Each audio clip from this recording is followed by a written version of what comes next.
Oh, the worm question. The worm question. The stupid, stupid worm question. Today, I effed up the worm question, which is the dumbest thing that girls are trying to like quiz their boyfriends on. Those of us who aren't single know this question, either through social media or because the test has been presented to them before. And I knew of it well. And still, when we were laying in bed and she was scrolling through Instagram, it caught me off guard. Now, for context, I am German and live in Germany while she is Canadian. So this is my experience jet lag, and I'm also seeing her for the first time in person. Does this make things better? Probably not. Maybe it makes it worse, actually. She turns to me almost nonchalantly, as if she already had this conversation with me before and could guess every word I'm about to say. Luckily, my wife has never asked me this question. Would you still love me if I was a worm? And I failed. In my defense, we had just woken up and I was still a little sleepy, but I turned my dumb head towards her and say probably the single worst thing I could have said. No, how would that even work? Cue the utter look of disappointment. I'm talking big puppy eyes, shoving her lower lip forward, pushing up her nose slightly.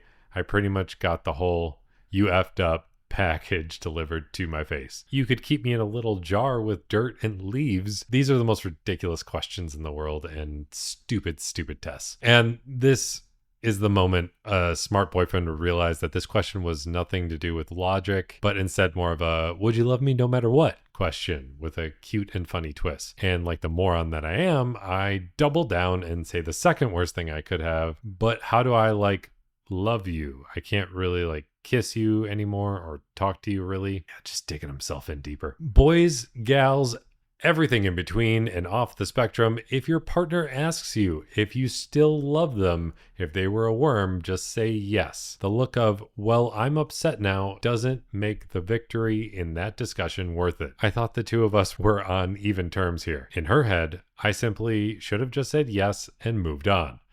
Luckily, I quickly diffused the situation by looking up how to hold worms as pets. One of the tips was worms need to wiggle. So I wrap her in a blanket, shook her a little while making a dumb noise, which is kind of adorable. That made her so happy and giddy that all was right in the world again. But she did immediately tell her best friend, who slid into my DMs to call me a dumbass and ask why I didn't just say yes. She has reminded me several times of what I have said already, and I get the feeling that she will not let me live this down anymore. Luckily, she's very easily distracted, and I get her giggly with the "worms need to wiggle," but even as I'm trying to type this, I'm wondering what in the world I was thinking. This is one of those really stupid questions. I mean, apparently this person has a girlfriend with ADD and you can easily distract her, but seriously, like, these questions are stupid. If you're a woman watching this, do not test your boyfriend or husband with these. We might not think about it the same way. If you are asked this question, or actually don't say I guess, that is a recipe for disaster. Say, yeah, of course, and then just move on. Just pretend this terrible question doesn't exist and move on with your life. I like one of the first comments though. If you were a worm and I was a bird, I'd love you very much. Yeah, as in you'd eat her.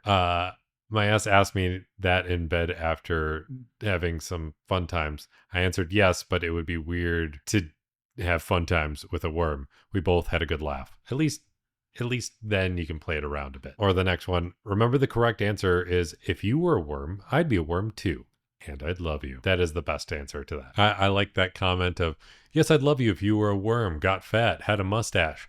All of the above. The one thing that I run into is, if we were in a dangerous situation, would you save me or would you save somebody else? Of course I'd save you. Would you save me or would you save your mom? I'd save you. Would you save me? And this is, of course, to my wife. Would you save me or would you save our daughter? I'd save our daughter. And then she's like, well, but what about me? I'm like, well, I would hope that you would want me to save her too. That's it. No, there's no getting around that answer. And I stick to my guns on that one. I jump in and die with both of you so we could all be happy in hell. That's a valid answer. I often say, like, I'd be willing to sacrifice myself. No problem. I would, if it's a choice between one of us has to go and it's the three of us, yeah, I'm jumping in first. If it's the choice of my wife or my daughter, I gotta save my daughter. That's my job as a parent. Today, I effed up by following female cosplayers on Threads. The F up. The F action didn't happen today, but the ticking time bomb caused by my actions in the past exploded today. All because of effing Threads. Way back last year when Threads was launched, I checked it out. Used it for a couple days, did a post, followed some accounts, and then proceeded to ignore it ever after. Here is where the F up was planted. Amongst the brand new at the time Threads accounts, I followed a bunch of content creators associated with Rooster Teeth. This included all the big names, Gavin, Jeff, Jack, Blaine, etc., and some of their partners that showed up in content and voice actor/actresses in their shows. This was the F up. I followed some ladies such as Meg Turney, Jessica Negri, and Lindsay Jones.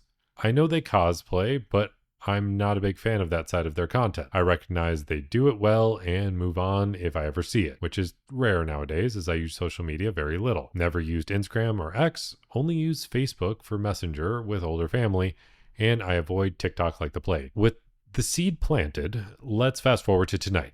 I'm in bed next to my wife while glancing over at my phone and notifications pop up. You have one new follower. It's probably a bot. I swipe away the banner, but my wife gets curious. She wants to know who followed me. I say it's probably a bot or nobody. Who cares? She then gives me a look and says aloud that she thinks I'm being dismissive too quickly. She has a lot of anxiety and gets suspicious. So she insists on looking and I relent. She opens the app and I look at the notifications. It's a nobody. But she then decides to have a look at the homepage feed. On one scroll down and she sees a Jessica Negri cosplay post. All hell breaks loose. She immediately explodes and accuses me of cheating on her by looking at near naked cosplay models online.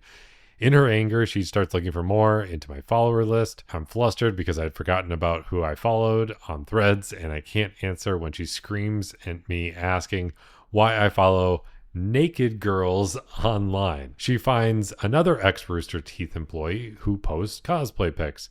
Now she explodes a second time and she thinks I'm a serial cheater, screaming I'm a dirty liar and a pervert. It's already going downhill really fast, especially because Instagram has a tendency to just like populate your stuff with whatever. Like I don't follow a ton of people on Instagram and it just fills it up with all sorts of junk. And I think because I don't follow enough people for it to really give a full list of live feed. So anyways, it's a full-on meltdown. And no matter what I say, it doesn't get through. The way she expresses what she thinks at the moment makes it sound like I'm actively going online to look up these women and take care of myself to them. A complete fabrication in her own mind, but she claims that I must not love her and she is not enough to satisfy my needs, which is also not true at all. I love her with my whole heart. It's killing me how upset she is. I try to explain to her that everything she is saying is not true and that I love her.